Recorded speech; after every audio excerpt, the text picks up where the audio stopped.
Hi, it's RonkePosh again. Thanks for coming back and watching my video. How are you doing? So today we'll be talking about structure in businesses, but particularly in schools. And you know how it is so challenging to run businesses in Nigeria. I don't even know how people do it. I don't know how I do it. It is mad. It takes a kind of caliber of people to actually do it. And we've been running the school now for over 10 years.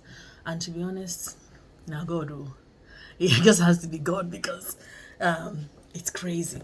So many things that you have to be responsible for.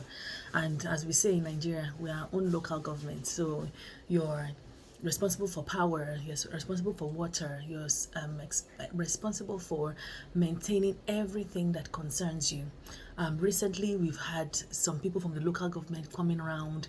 We don't even know if it's legal or if it's not legal, coming around to ask for fumigation certificates, decontamination certificate, sewage tank something certificate, and all sorts of things. And you're thinking, hello, this is just a small business. If we have to do all these sort of things by ourselves, what's left at the end of the day? Is it really worth it at the end of the day? I shared that the document with colleagues in groups, and they're like, what the, what sort of thing is this? And we really, we really need to know what's up. We have quality assurance. We're not hearing that they need this, but local government, there's no synergy. People are coming from all sorts of places. I mean, someone told me about some people coming around. They also say they're local government and telling them to pay for parking outside of the school. They have to pay like 250,000.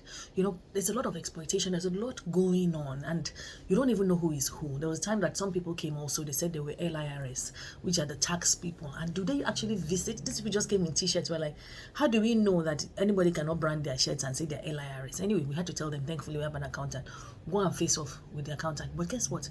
The accountant never heard from them. So it's like really crazy. So, well, I mean, today's video is really about running your business or your school business or any business really. You should be able to get one or two tips from here when you're away. And people have been talking about structure. People talk about it a lot, or some people talk about it a lot. And I know I have at least two friends that talk about structure a lot and the importance of having structure. And I always see their courses and I'm like, this one I've done it in business school and I know these things and blah blah blah. I know a lot of these things. However, I didn't appreciate the significance until now that I've had to be away for 3 good months. I've had to be away. Right now I'm in Greece, but I've been in the UK prior to this week, and I've been unavoidably away. And okay, I took a break there, so that might affect my my flow. So yeah, so I did say I'm in Greece at the moment, and I've been unavoidably away, and the school has been running. And you know what? I love my team, and they do a good job. They really, really try, and I just have to say, guys, I love you. I mean, I had to call them at some point, a WhatsApp call, random, very unplanned at some point when they had their first meeting with the parents at the beginning of the term, because this is the first term in 10 years that I've not been part of the opening or the resumption of the school. I've been away, and I've been wondering, how's it going to be, and people say so many things like, oh, you don't really have a business except if you have to be there all the time. You don't have a business, you can't be there all the time. And we know these things, but let me tell you something, our game is different in Nigeria. And whilst I believe it's so that sometimes in practice it might seem very challenging, and it is challenging because some people actually like you being there. Some people brought their children because they know that you are there most of the time. You're in the office. So they actually like that thing. So if you're not there, they may not want to be there. Now, whilst that's not the nature of, that's not the way businesses should be, there are some that are actually like that. Say, for example, if you're an MC and you train people to be MCs in your team, some people don't want that. Because when I used to do parties and I used to do children's entertainment, I used to go do the actual entertaining of the children, and I used to dance with them and do all sorts of things many years ago. I had other people that had trained, but honestly, they were not getting the jobs because people they wanted me to come, and if I was busy, they were happy to move their parties to the next available date, just because they wanted the personality, they wanted the charisma, they wanted all that person, That's not always the case with businesses, but with small businesses or smaller schools like mine, some people actually like that. I've been away and I've not heard any complaints. I've heard from a couple of parents because they found me on Instagram and they're like, how are you doing? Blah, blah. I've asked them questions, how are things? And they're like, oh, everything is nice, everything is fine. And however, they want me to come back. They miss me, and I miss everybody. I miss everybody. For me not to have ever done this and been away for so long and not being part of the reopening, it goes to say that the reason I'm away is really, really very, very important at this point in my life. So when it comes to structure, we're going to talk about things like energy bills. How are you managing things in the school when you're not, even when you're there, because it's what you're doing now. If you're empowering the people in your team to take decisions, that's going to be very important when you're not away. If they have to ask you for every single thing, I remember before I left, I already knew, but nobody knew I was going to be away for so long. They knew I was going to go away. However, they will never have thought I would be away for this long. But I kept telling them, is this what they're going to do if I'm not around? What if I'm not around for X, Y, Z? Can you run this place for, I kept saying this, I kept ringing it, I kept going on and on and on and on. I knew why I was doing it.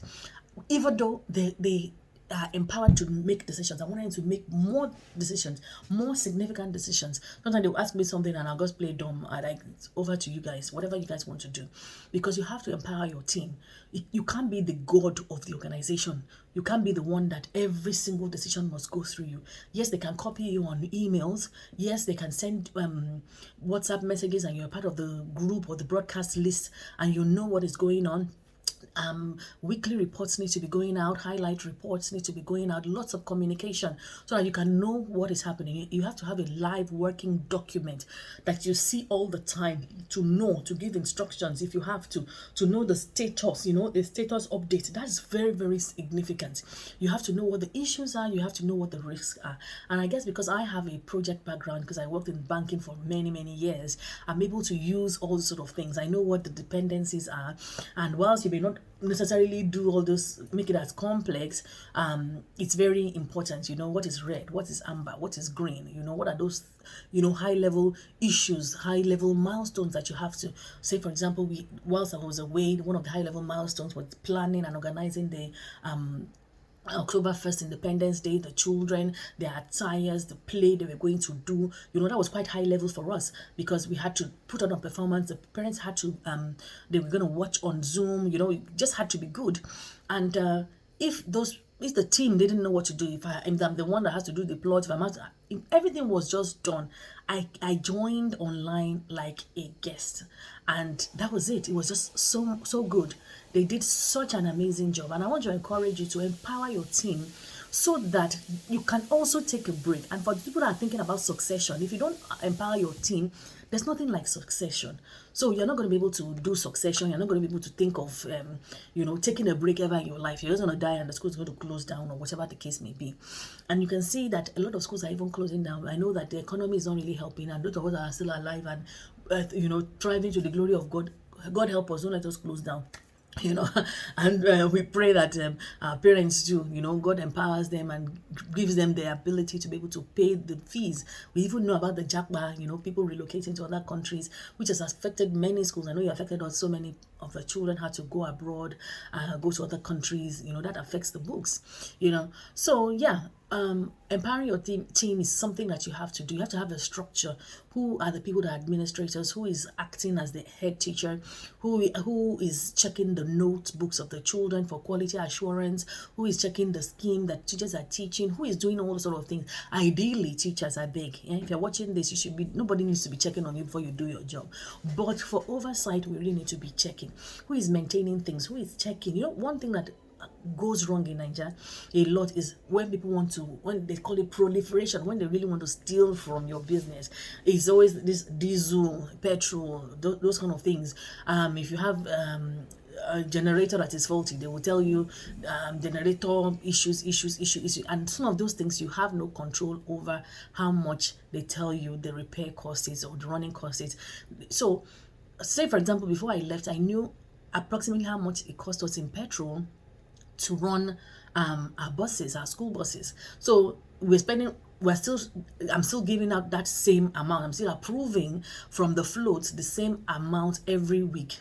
Okay, from New York to Atlanta to.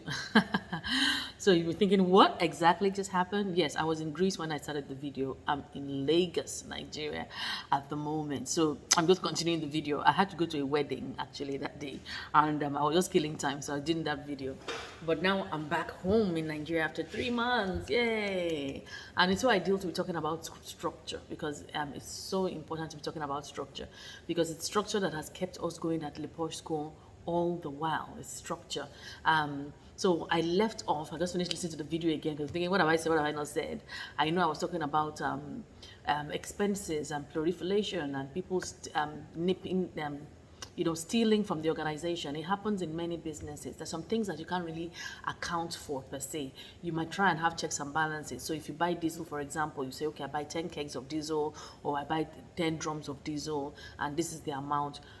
Even if they supply that amount, how do you know that someone does not go and take a keg or two or stuff like that? Who are the people that you trust? Who are people that are there?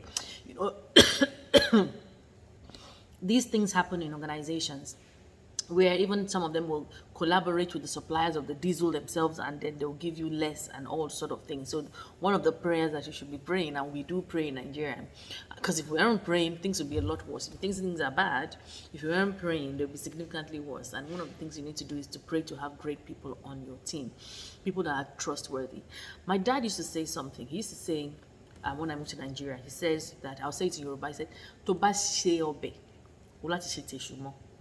When you cook soup, you have to cook for the devil. Essentially, he was saying that when you do make provision, so if you have a budget for something, you just have to make an allowance, a little bit, just a little bit, because somebody in Lagos is going to try and cheat you of your money. So yes, they will try to cheat you of your money. I think the video is brighter now. This YouTube thing, you have to really be consistent.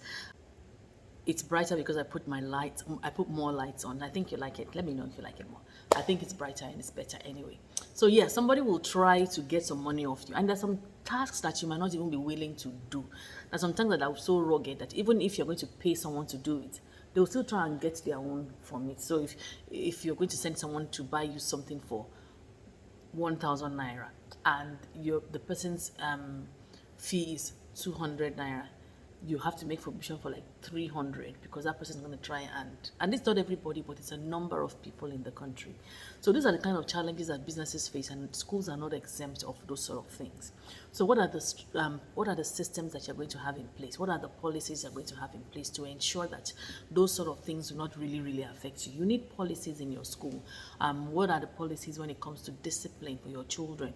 What are the policies when it comes to maybe the operational procedures, standard operational procedures of your school? How are teachers supposed to behave? What time are they supposed to be on time? How are they supposed to mark the children's book? Who does the QA, the quality assurance of the books of the children? And how do you collect money, school fees, for example? Are you collecting cash in your school? If you're still collecting cash in your school, it's a dangerous thing in this day and age because somebody can steal it and take it away. Accountability is easier when everything is paperless. There are ways around this, and for those that want to start a school and stuff like that, yes, I'll be very, very happy to work with you at a fee, a reasonable fee, to ensure that you have those systems and policies in place. And you must have systems and policies in place. When you have guests, for example, how do you manage your guests that come into your school? What are the policies around bullying? What are the policies? There are policies in school. There's just so many policies in school. You can't even exhaust policies. What happens when you have an incident in your school? How do you track those incidences? What are the things that you do when those things happen? And I kept ensuring that everyone in my team was empowered. Some schools we empower only maybe one or two people, and those people will be the local champion in the school. They'll be the one calling the shots, and when they leave, the school starts shaking because somebody has left or two people have left, especially now that a lot of people are doing the jabba, running away from the country. So it's important that you empower everybody in your school, because the strength of your school lies in the caliber of people in your school. At Le Posh, when we train, we not only train the teachers, we train the janitors, we train the assistants, we train the security guard, we train the driver, we train everybody, so that everybody has an idea of what is going on. They may not have the in-depth knowledge of each other's roles, but they have a good idea of what is going on, what is acceptable in the school, what is not acceptable, what the values of the school are. They have a high level understanding of all those sort of things, and it's important that that happens. It's important that you're having those meetings. It's important that you're gathering together and everybody is happy in the team. There's cordiality in the team to a significant extent. You might have one or two bad eggs in the team, but it's not always something that you can always control. But when you spot it out, if training and development is not going to work for the person, then you know that the person has to shoot out the door as soon as possible. Otherwise, they might be able to begin to contaminate the rest of the people in the team. A little leaven at the whole lump. So it's very, very important that you have systems in place for bad behavior. There are consequences for bad behavior in the school, for misconduct in the school, not just for the children, but even for the staff. But we pray that we have good staff. That's the important thing. But we know that professionalism is not something that is taught in schools, in training schools. So when people come to your school, you have to do orientation to a large extent for people, the teachers that come to your school. Whether they know it or not, let them know and understand the culture of your school. That is part of having the structure in your school. In terms of admin, how do you guys do your administration in your school? You need strong admins in your school. We have about 3 administrators in our school. Strong administrators that understand exactly what is going on in the school. They know how to relate with the parents. And all these admin roles, they take different forms. We have one called the logistics and facilities managers. We have all sorts. But the important thing is that these are the people that are running the school. They're ensuring that everybody is doing what they're supposed to be doing. There's some that are ensuring that they are inspecting, they're checking that there's tissue in the toilet roll is there, hand wash is there, sanitizer is there, the gate is this, that, everywhere is safe. Everything is happening.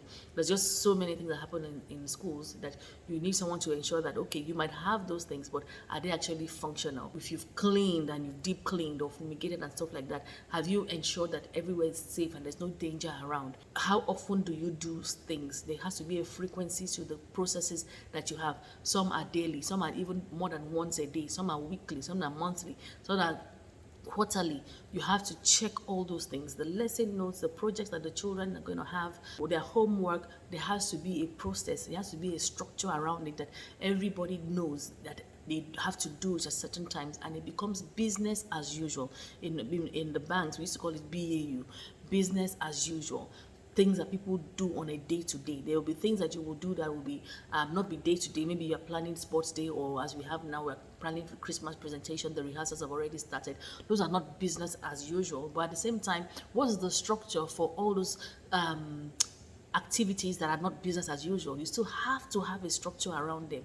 You see that you can't over plan in a school. You can't over document in the school. The more that you document, the more that you have structures in place, the more that you train and develop people, the more people get your vision. They know the mission, they know the values, they do the right thing, they encourage other people to do the right thing, and everybody, the wheels on the bus go round and round, round and round, round and round. The wheels on the bus go round and round all day long. So you need all those sort of things, and you need meetings.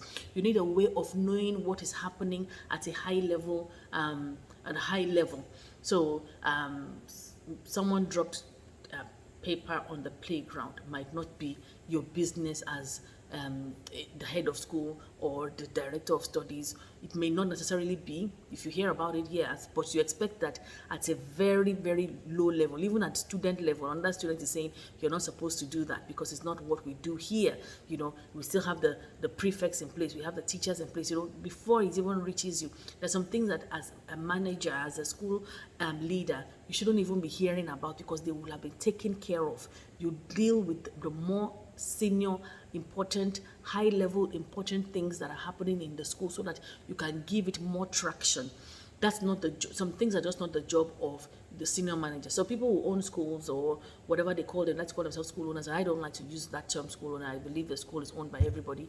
But for those people that start up schools, they will call themselves the school owner, and everything has to go through them. Every amount of money has to go through them. Every decision making has to go through them. Every inquiry has to go through them. Everything goes through you. You burn out. You have to be trusting enough Trust me, I have trust issues. If anybody has trust issues on earth, is me. I have the biggest trust issues in the whole wide world. But guess what? I had to start trusting other people, because if we're going to run the school long term, I have to trust other people.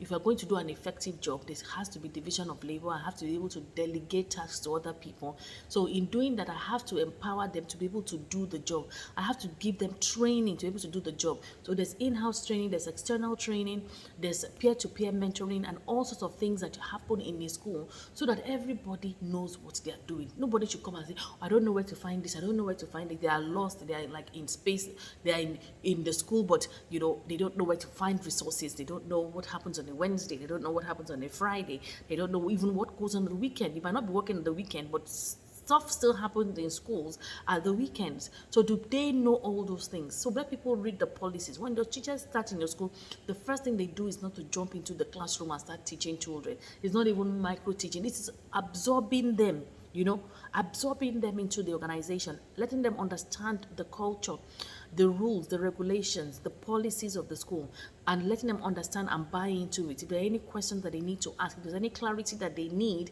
then that's the time when they join, is the time for you to ensure that that clarity is there for them, so that they can do their job effectively according to your values, according to the outcomes that so that they can get the outcomes that you need in your school. So that's what you really want to do. So I hope this video has been able to help you in terms of structure. Let me know the videos that you also want me to create when it comes to schools. And people will ask why I'm doing this video. Why am I not, just charging for it? I do have a deeper service where I do the consultation for people, where you talk about things that are deeper than what I've talked about. Whilst this might be a bit deep, there are stuff that are deeper that happens in schools, and I can help you with that. But the reason I'm giving this high level views and sharing this important information is because I didn't have this when I started in 2012. That was almost 11 years ago. We didn't have this. Everything was closed. Even on the internet, things were sketchy and scanty. And even now in 2022, it's still sketchy and scanty. Everybody wants to train, that they want to just train it out. They don't want to let you have the information. So I have quite a number of videos I've created over the years to help people, and people have found it really useful. People have written me, people have gone on to do further training, consultancy, hand-holding, teacher training, contacted me on Instagram, and all sorts of things to be able to help them and help their schools. And it's important that we also help one another, so that we can at least bring our country to a better place and help our children as well, in the best way that we know how. So I wish you all the best with the structure in your organization. Make sure that you have structure in your organization. It's one of the most important, if not the most important thing in your school. So thank you for watching. It's RonkePosh. See ya.